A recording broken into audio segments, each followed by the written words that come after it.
За янз бүрийн давхар гэвэл жишээлбэл ямар давхар байна? Цасангооч нь ядуу үстэй. Цасангоо юу? Цасангоо яг ядуу юу? Цасангооч амар хэцүү газар өсөж мөсөөл хэцүү амьдрал. Уг нь хааны гүнжтэй. Нэг юмнууд ингээд бүгд гүнжтэй. Угсаараа сайтлах хүмүүс баг шиг тийм ба. Бүр онгийн ахлагч охноос ахуулаад хааны гүнж тэр сурч таны охин гэж байх шиг тийм. Ингээд нэг зүйл ингээ харах юм бол энэчнээс юу гэхээр та бүхний хэлсэнчлэн бүгд эмгтэй хүн байна. Бүгд язгуугаар сайтай хүмүүс байна. Өөр юу юм гэхээр хөөрхөн байна, гандан байна гэдэг зүйл гарч байгаа. Гэтэл энэ нүгөө бүх эмгтөөнийг харж болох уу? За яа. Эмгтөөнийг бүгд төлөж чадчихна уу? Залуухан гойлог хөөрхөн бүсгүйг л илэрхийлж байгаа болохоос биш. ертөнцийг энэгээр дуусгах гэж байгаа. Тэгвэл энэ бол өөрөө юу гэхээр Disney бүтээл. Бидний өдөр тутам хүүхдүүдийн маань үзэж байгаа бүтээлийг энэчнээс харж болно гэсэн. Гэтэл яг үүндээ энэний үлгэрүүд маань амар сайхандаа жаргадаг хэдий боловч бодит амьдрал дээр юу вэ нөхөрлөө жинхэнэ үлгэр нь энэ байна. Бүх үлгэрүүд амар сайхандаа жаргадаг сайн болж дуусдаг бол энэ үлгэрийн ихэнх зохиолууд нь болохоор тухайн үеийнхаа нийгмийн амьдралыг бүрэн тусгасан байдаг. Юу юм бэ гэхээр атаа хорсол хүчин хийх үйлдэхэд бэлэн байх, эмэгтэй хүний доод үзсэн байх шаардлагатай тохиолдол бүр алхад ч бэлэн зохиолыг бид нар үлгэрээс харж болж байна. За саяхан ихэд чи мөн гэдэг нэг юм болж ирсэн тийм үү? Тэгээ мөнтэй холбогдуулаад энэ сурах чих нөлөөлөд байна гэж ярьсан. Гэтэл арга түг гэдэг зохиол өөрөө хин нэгний зохиол тэр үлгэр манай ард түмний бүтээл тийм. Тэгээ сайхан юм бол арга түг гэдэг үлгэр маань өөрөө юу юм гэхээр эцэг нь тэр хүүхдээ хааны барьцаанд өгөх зөвшөөрлийг гаргаад хүүхдээ хаан руу явуулчих чагаа. Алан хятад гэх юм үгүй амин гуугаа намайг өршөөгөр. Тэгээ зүгээр явуулчихгүй. За хамгийн муу морь оноод яваараа хамгийн турхаагаа шийдэл хүнсийгээ явуулаад ч тийм үү те. Тэгээ багаас нь тэр хүүхдийг шахаж хайцсан тэр хүүхдийг бүр ингээ амин насын хүртэл тоохгүй байсныг нь улмаас бүр тэр ихийг зоож исэн улмаас эцээс хийс алхам төсөл хэсэг дээрээ байна. Гэтэл тэр үлгэрийг бүгдээр нь хараагүй байж тэр үлгэрийг эн чинь манай хүүхдүүдэд буруу юм яриад байна гэж. Гэтэл Монгол ардын үлгэр үхэлгүй үлгэр байдаг билүү. Яг эргээ сандаа. Үхлийн тухай ярьдаггүй, ийм зовлон гүйлгтэй учраагүй тийм үлгэр манай Монгол ардын үлгэрт байдаг. Сайн ах юм бол туйд руу орох юм бол дандаа зовлон үзэл зовлонгоо даван туулж байгаа баатрын тухай ерөнхийдөө бол гарч байгаа. Тэгэхээр ингээ харах юм бол нөгөө бидний гайхалтай мундаг амар сайхандаа жаргаж дуустдаг энэ Disney хүүхэлдэйн дээр байгаа одоо бидний хүүхдүүдийн үзээлэлийг дуртай хүүхэлдэйн кинонууд хойноо яг ингээ харах юм бол бүгд эхнийх нь хувилбар нь хүчирхийлэл тухайн үеийн нийгмийг харж исэн үнцгийг нь харж болж байгаа. Дүгнэх юм бол юу юм гэхээр эртээр үед ч гэсэн энэ үлдэлбэлдэл эмэгтэй хүний дорд үтсэн эмэгтэй хүнийг эд мэдсүүл гэж харж исэн эсвэл шаардлагатай тохиолдолд бүр амнаас нь авах боломжтой байсан гэж харж болж байгаа. За тэгвэл Монгол руу оръё. Энэ ямар үлгэр хэсэг юм шиг байна. Улаанаар дөрвөлжсөн хэсгийг хараа. Яман толгой ямбанд ордгоо, ядгар хатан хуйланд ордгоо, тэмээ толгой твшинд ордгоо, тэнтгэр хатан зарах шүдгүү, хоньны толгой хоймроод онгодог, хотгор сайхан ноёно ирэхээр шийдвүлээ. Тэр нөгөө нэг яг нэг үгүй заны хүүхд хэлдэг нь үнэ. Цэцэн бэрийн үлгэр арай биш. Нэг жаалаа. За нөгөө бидний сайн мэддэг үлгэр юу юм гэхээр нөгөө мовжоохон давхтай жаргаж мовжоохон давхтай жовжоохон хөвгөл. Тэгээд энэ үлгэр бол яг их сурвалж Монгол ардын амын зохиолын дэвшиж гэдэг ингээд дөрвөн том борно байдаг шүү дээ. Тэнцэнээс авсан. Тэгээд энэ үлгэр бол яг ингээд жовжоохон давхны үг боловч нэг үгийг бид нар харж болж байгаа. Юу юм гэхээр энэ юу гэж юм? Эртүр цагт Манжин хааны үед тийм. Тэгэхээр Манжин хааны үе гэдэг нь юу гэхээр Манжин даралт байсан үеийг харж болж байгаа. Манжин даралт байсан үеийг аваад үзэх юм бол 17 дугаар зууны сүүлээс 20 дугаар зууны их үе гэж харж болж байгаа. Тэгэхээр энэ үлгэр ардын аман зохиол болтлоо олон нийтэд тарахын тулд яагаад хатан хүнийг хөндлөхгүй ноёныг энэ тэргүүнд авч үзээд байгаа юм бэ? Яагаад энэ бүр ингээ ардын дунд шок шин яриа болтлоо төгсөн бэ гэхлээр хууль нь өөр тийм байна. Тодруулах юм бол 1613 онд батлсан мөрдөж явсан хуульд онд нэг юм залт байна л да. Ноёд хүний сүдийг мэдэж өгөөс 300 ан зөвх тэр нийгмийг нь хариуж өгөөс юу өгөх вэ гэж. За би нав юм байна. За нэг Малчин Батын эхнэрийг би өөрийнхөө тайж найзад шууд хүчээр болгоод өгч. За тэгээд тэр хоёр манай тайж тэр Малчны сүд бүсгүүтэй сар гараа амьдарсан. Тэгээ нөгөө Малчин нь болохоор туурч явцсан байж байгаа ирээд миний сүйд бүсгүйг та өгцөн байж тээ ноён болох сайхан гэж зааг мэдүүлж. Тэгвэл одоо яах вэ? Яг энэ хуулиар одоо яах вэ?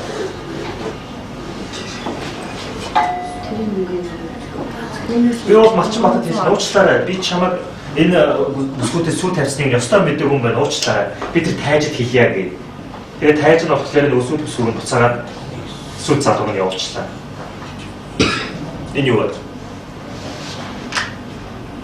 Зүйл юу яригдж чинь өгөхлээрээ болор сайхан хүний сүйд хүнийг хэнийг нь өгч болохгүй. Бүх юм бол хариуцлага тооцсон шүү. Тэр 300 ханц буюу 300 маллаар тооцож шийдэх шүү. А та өөрөө тэр асуудлыг зохицуулаад тэр эмэгтэйг нь хэнийг нь өгцнөөс нэгэ буцаах юм бол асуудал байх болчих. Тэгэхээр тэр эмэгтэй хүний амьдралыг би оронгоор нэргүүлээд шийдвэр гаргасан ч гэсэндээ тэр эмэгтэй буцаад тэр эр дээр очиж ивэл асуудалгүй байх жишээ. Нэг. Хоёрдугаарт нь юу яригдж чинь өгөхлээр энэ чи 1700 бүрдэгдчихсэн нэг хуулийн залтар байна. Хэрвээ та хан хүний охин бол харц хүнтэй гэрлэхээ өмнө заавал сүү аав.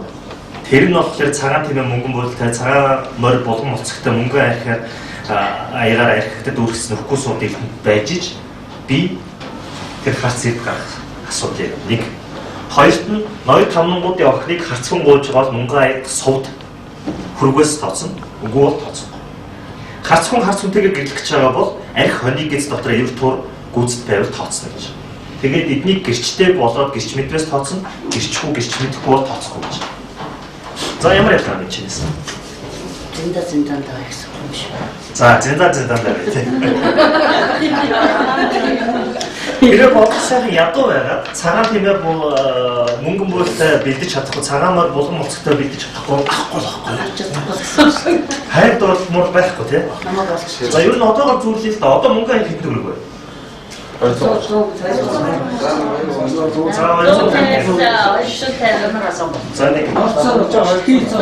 Сахи цоц сэлбэр томоохон.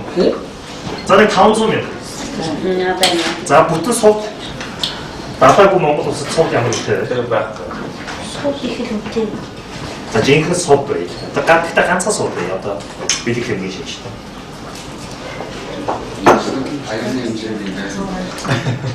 За нэг 100 мянга 200 мянга тийм.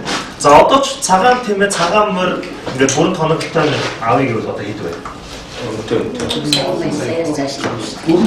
Сая 500 тэмээ чи сая 500 гэх тийм тавхан ашиггүй яваад.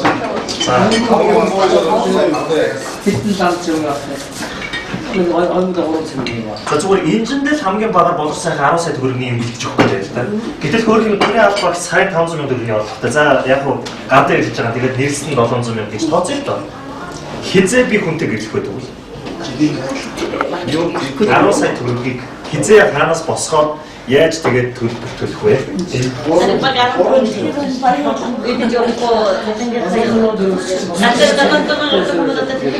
За яаж ч цалингийн юм хэрэглээний зээл аваад өглөө гэж байна. Дараа нь одоо яг хөрөнгө хийхгүй. Одоо яг асуудал тийм. Тэгэхээр энэ дээр бас таны хэлсэнчлэн зиндагаараа буюу нийгмийн ангиар нь ангилчих. Ядуу юм уу та юм уу? Ямар усаа гадалтай юм? Тэгээд энэ юу вэ? Харц хүмүүс хоорондоо суух гэж байгаад арх хоньны гиз дотор байна гэж юу гэсэн үг вэ? Нэг малалаа дээр байж байгаа. Нэг баар арх байна. За нэг баар арх байна. За. Тэгээд нэг хоньны гиз үү тийм. Энд яг мэрина аваад үзэх юм бол хүнийг шууд үнэлж чинь гэсэн үг. Шууд эмхтэй хүнийг үнэлж чинь гэсэн үг. Угсаагаар сайтай. Язгуур угсаан сайтай байна. Харц ганцтай угсаагаар бол доод юм бол зааз нэг баар арх тийм. Энэний хэлэл нь одоо хүртэл явдаг. Яадаг вүлээ? Одоо гуйн гэдэг бид нар чинь бэр гуйх муух болохоор яадаг вүлээ? За нэг хатаг идэнэ дээр хэрэгтэй гэж бариад явдаг. Тэгээд нэг шил барих хатагтай зарим янз бүрийн гарын бэлтгэж очдог болчихсон. Гэтэл энэ бол уламжлал биш, энэ манад байсан хуулийн зохицуул. Тэгэхээр хуулиар нийгмийн амьдралыг зохицуулахдаа хүртэл эмэгтэйнийг доод үзэж ялгуулж исэн зүйлийг харж болж байгаа. За сүүлийн зал. 1795 он мөрдөжсэнийг залт байл им гэх гэсэн зохицуул. Альва хүн авсан гэргийгээ гээвэл эмийн сайн ахуй цагт хэрэгжилж исэн юмыг үл төлөвлөн эдүгэ бүхэн эмийн инж дагуулan авч утсан юм цөм эмд гэдэг үг гэж. За гэр бүл салах асуудал. За тэгвэл одоо ярил л да. Нөгөө боловсролын өгсөн цагаан тэмээ байх болцсон. Манай гэр амжиргаагаа залгуулахтай зараад нэг 10 хоноор солилцсон.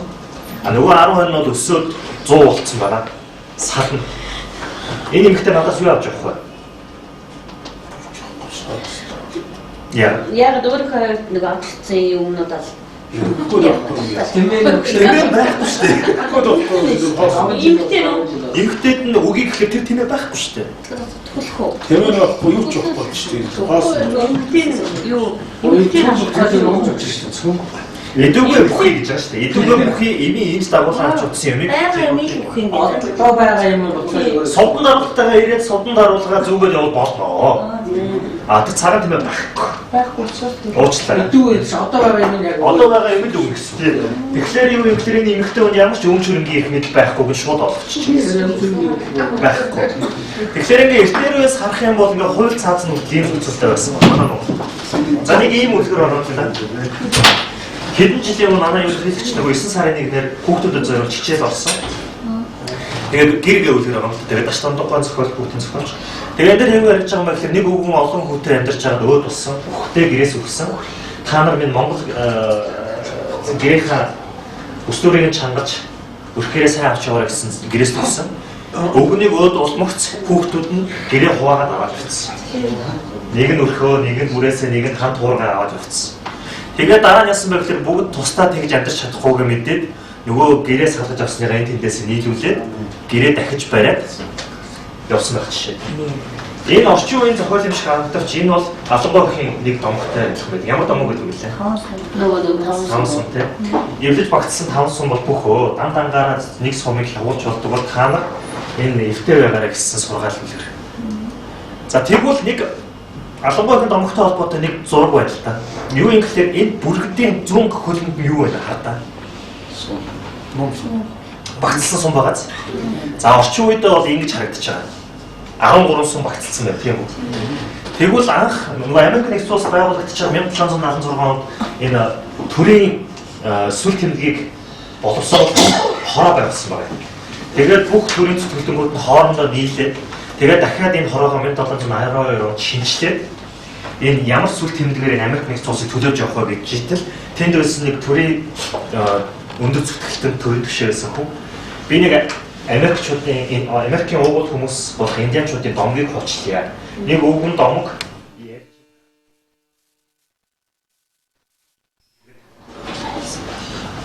хүүхдүүдийг цуглуулаад нэг сум өгöd хугал гэжээ.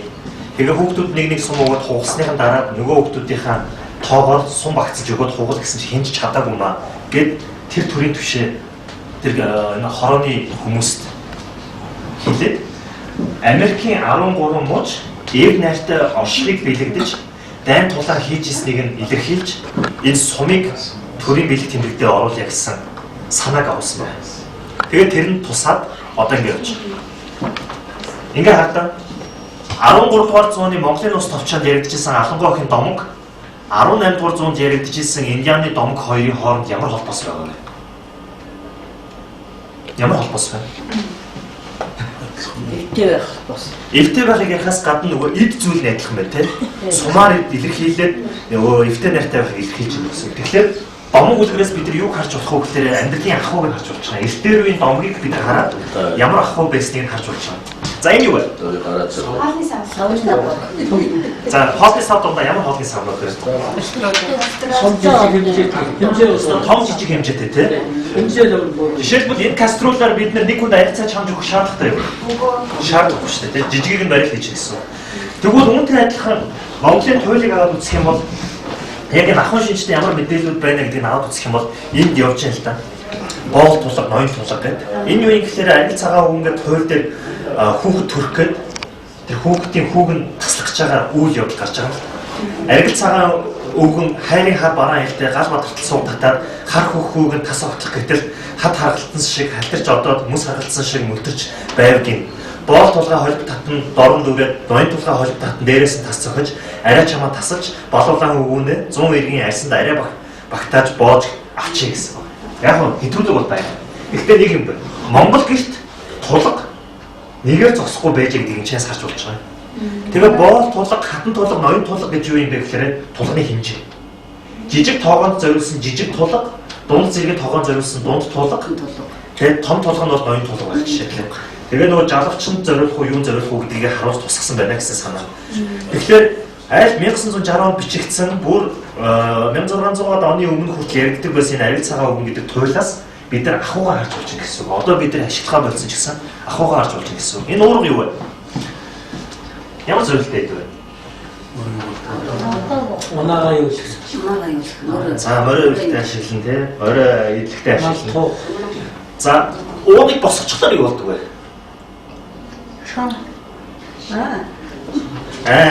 Уугч одоо үстэй босгосон нөгөө салхишоо хаах. Шүүмтэй давах. Хүн ирж болохгүй гэсэн. За хүн ирж болохгүй гэсэн тохио. Иргэм төгөн уулз яана. 92 учирж байгаа учраас энэ нэг үр битгийд морьтой дахиж яваад цочоогоороо гэсэн санаа. За дэн авчирж уулз дэр. Тэ? Тийм байна.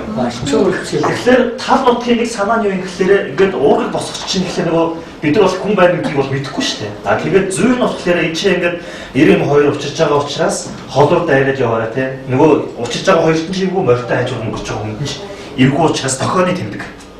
Энэ бол тохионы тэмдэг. Тал газар ашигладаг, малчтын ашигладаг. Яг уу энийг ашиглаад Оросын найруулагч Никита Михалков Француудтай өр монголчуудтай нийлээд уурга гэдэг кино хийсэн байна.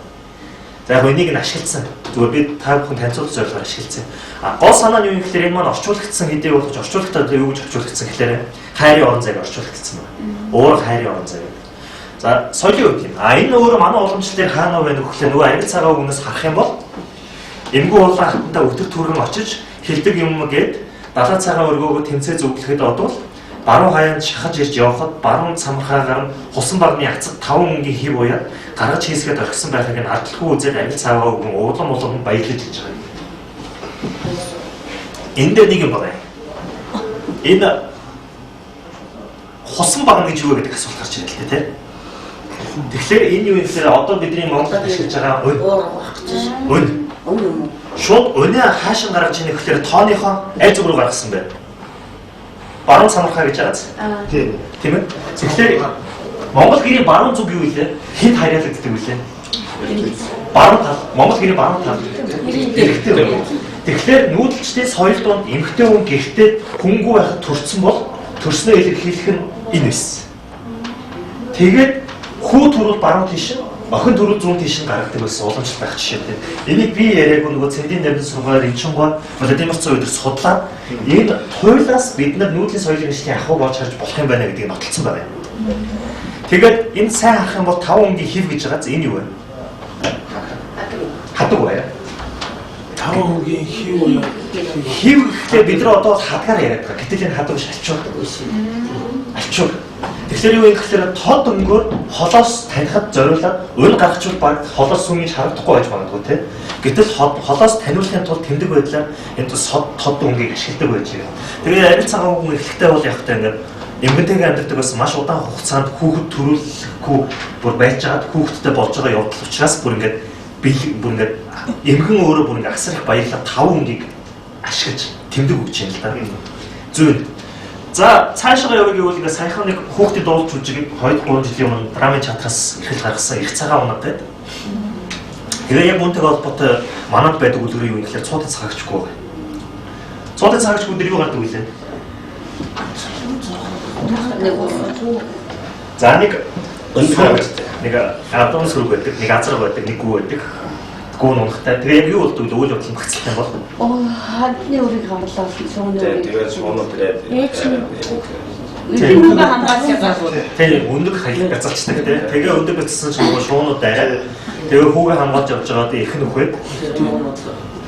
Тэгээ нуур яг тэр зөвхөн тэгэл. Онгонда цаантар захиас илсэн. хаавар гэдэг үлээ. А? Хаашаа яв гэдэг үлээ. Гүү өөд болохтой. Ижил бол ямсаар юм. Ижил олон сүлэг нь бол хөөс тэмдэгдчихэж байгаа шүү дээ. Шуун цэргүүдэд. Гүү юм бол тооч. Эмээдэ зоригддаг тийм. Энэ цуудын цагаагчгүй судлаач нар үзээд энэ бол туйл байжээ. Тэгээд түүх хөгжлийн хавцтай энэ ингээд нэг хураангуулагдаад ингээд энгийн хэлхт рүү ороод энэ үлгэр болчихжээ. Яаж мэдгүй гэхээр цоодын цагаач хуу унших юм бол ингээд туйлын элементүүд байгаа ихэнх хэсэг, өрнөл хэсэг тодорхойлж байгаа тэрийг аваад үзэх юм бол их энгийн үлгэртэй харьцуулах юм бол их толгой холболттой 8-аас дээш мөрөөр хийлгэсэн байна.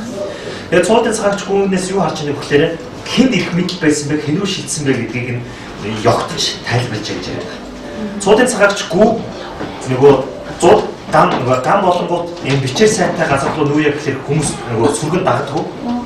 Тэгэнгүүтээ азарган хэлэнгүүт азаргаа гаргачих.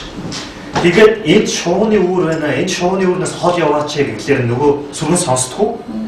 Тэгээд шуугны үгийг битэлснээр дараа одоо шуугны цэргүүд ирнэ штэ эндээс явъя гэхлээр сонсохгүй байж байгаа азаргаа хэлэнгүүт явж байгаа жишээтэй.